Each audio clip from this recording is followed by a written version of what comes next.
सीधे लिए चलते हैं आपको कांग्रेस की प्रेस कॉन्फ्रेंस है, प्रेस ब्रीफिंग है। संदीप दीक्षित पत्रकारों से बात कर रहे हैं। देखिए, पहली चीज तो बड़े दुर्भाग्य की बात है कि ये कोई किसी भी जिम्मेदारान व्यक्ति द्वारा इस तरीके की हरकत करना थोड़ा सा बचकाना हरकत है। इसमें कुछ प्रूफ भी आप नहीं करते हैं और बहुत से लोग हैं जो किसी भी अथॉरिटी को कुछ कहने से बाज नहीं आते, उनको एक मौका देने की बात है। तो कोई सीरियस अटेम्प्ट नहीं है, इसलिए इस पर मैं ज्यादा नहीं कहना चाहूंगा। एक मिनट, दूसरा सवाल था आपका। दूसरा सवाल ये कि कुछ ऐसे तथ्य बताए गए कि कुछ लोग एग्जिस्ट करते हैं, नहीं करते हैं। मैंने सवेरे की केजरीवाल जी की प्रेस कॉन्फ्रेंस देखी थी और उसके बाद मैंने बात की थी अपने लुईस खुर्शीद जी। वो बता रहे हैं कि वो मामला 2006 या 2007 में एक कैंप होल्ड किया था, उससे संबंधित है। लेकिन ये भी है कि जो भी तथ्य सामने आए, अब अगर इंक्वायरी उत्तर प्रदेश सरकार ने ऑर्डर की और उसके बाद ये सारा का सारा मामला डेफेमेशन केसेस के द्वारा कोर्ट्स के अधीन में जाएगा, तो साफ है दोनों हमारे पास प्लेटफॉर्म बचते हैं। जिसके पास कोई सबूत है इसके समर्थन में या इसके खिलाफ में, मेरे ख्याल से अब आपको इंक्वायरी कमेटी के सामने जाना चाहिए। इंक्वायरी कमेटी होगी, कोर्ट्स होंगे, आपसे हमसे वो बेहतर माध्यम है ये तय करने के लिए कि इल्जाम सही है या नहीं सही है। केजरीवाल की भाषा को लेकर आप लोग भी सवाल उठाते रहे। आज उन्होंने कहा कि प्रधानमंत्री अपने घर में बैठ के सेवन चाहे जो करते रहे, हम उनको प्रधानमंत्री मानते ही। देखिए, वो माने ना माने, देश तो उन्हें प्रधानमंत्री मानता है।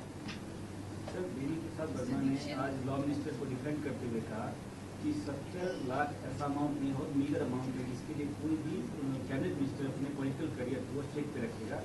जब तक 300, 400, 500 करोड़ से ऊपर का मामला नहीं हो, कैबिनेट मिनिस्टर तो रिस्क करेगा।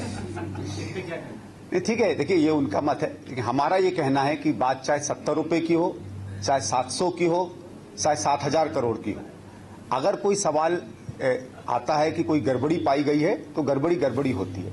इसलिए बात ये नहीं है कि वो 70 लाख का है या 70 करोड़ का है। बात यह है कि जो इल्जाम लगाए गए हैं क्या उनके पीछे कुछ तथ्य हैं कि नहीं है, जो उसकी डिफेंस में बात कही जाती है उसमें मुद्दा है कि नहीं है, क्या उसमें कुछ पुख्ता बातें कही गई कि नहीं कही गई हैं। और मेरे ख्याल से सलमान जी ने जो अपना पक्ष कल रखा है वो बड़ा सशक्त पक्ष था, हमें उसको उस रूप में देखना चाहिए। बात 70 लाख या 70 करोड़ की नहीं है। अभी आपने कहा कि सलमान जी ने अपना पक्ष रखा है, सशक्त तरीके से रखा है और जांच हो रही है, तो इसके बाद इस्तीफे का सवाल ही नहीं उठता है? क्या इस्तीफे लगता है? नहीं, देखिए सीधी बात है, जांच हो रही है, अगर जांच में कुछ निकलेगा तो उस समय देखा जाएगा। इस समय ना वो जांच में इंटरफेयर कर रहे हैं, बल्कि लुईस खुर्शीद ने तो खुद शायद 2-3 महीने पहले, एग्जैक्ट डेट मुझे नहीं मालूम है, उत्तर प्रदेश सरकार को भी लिखा था कि ये बातें कुछ सामने आई हैं, इस पे आप इंक्वायरी करिए। तो जो लोगों पे सवाल उठते हैं वो खुद ही चाहते हैं कि इंक्वायरी हो, ये उनका कॉन्फिडेंस भी दिखाता है। और अब इंतजार करना चाहिए, इंक्वायरी अगर ऑर्डर हुई है तो इंक्वायरी का जो रिजल्ट आएगा, ये सवाल उसके बाद वाजिब होते हैं। संदीप जी, जो जांच हो रही है उसमें इकोनॉमिक ऑफेंस भी जो उत्तर प्रदेश की है वो जांच कर रही है और अरविंद केजरीवाल का कहना है कि जांच नहीं हो रही, क्योंकि लिपापोती की जा रही है। और जो सरकार आपको सपोर्ट कर रही है केंद्र में, कैसे वो निष्पक्ष जांच करती है? देखिए, ये तो हर राज्य सरकार में, हर सरकार में कुछ नियम कायदे कानून होते हैं। किसी एक व्यक्ति को कौन सी सिस्टम पसंद है नहीं पसंद है, ये तो इस पे तो हम टिप्पणी नहीं कर सकते। जब आपको कोई प्रणाली बदलनी हो, इस देश में सीधे समझे तरीके हैं, आप सरकार में आइए, इस प्रणाली बदलिए, उसके बाद जो भी आप कानून ला सकते हैं। इस समय तो हर इंक्वायरी इस्टेब्लिश्ड नॉर्म्स और सिस्टम्स के अंदर ही होगी और हुई है, पहले भी हुई है। तमाम केसेस आते रहते हैं, जाते रहते हैं, जो सिस्टम्स हैं उसके अंदर इंक्वायरी होती है, उन्हीं के अंदर इंक्वायरी होगी।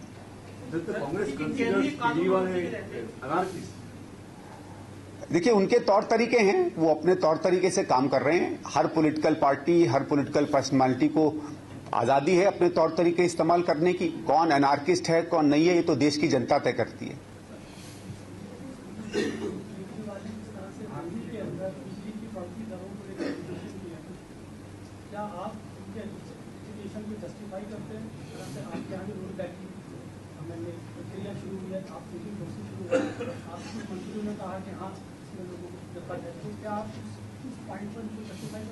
देखिए, एक दिल्ली में जो बिजली की दर तय होती है वो डीआरसी द्वारा एक प्रक्रिया के अंदर होती है। जब तय होती है रेट, उसके बाद लोगों की प्रतिक्रिया आती है, डीआरसी उसको दोबारा कंसिडर करती है। जिसका जो पक्ष होगा वो डीआरसी के सामने रखेगी, उसके बाद डीआरसी तय करेगी। पिछले एक डीआरसी चेयरमैन थे, उन्होंने रेट कम करने तो संदीप दीक्षित सफाई देते हुए उन्होंने कहा कि ये जो पूरा मामला सलमान खुर्शीद से जुड़ा हुआ है, इस पर दमदार सफाई दी है सलमान खुर्शीद ने और बाकी मामला अब कोर्ट में जाएगा और वहां पर इसकी जांच होगी। जहां तक विरोध की बात है, विरोध में ज्यादा गंभीरता नहीं है, जिसके पास सबूत है वो कोर्ट जाए, ये कहा कांग्रेस पार्टी ने।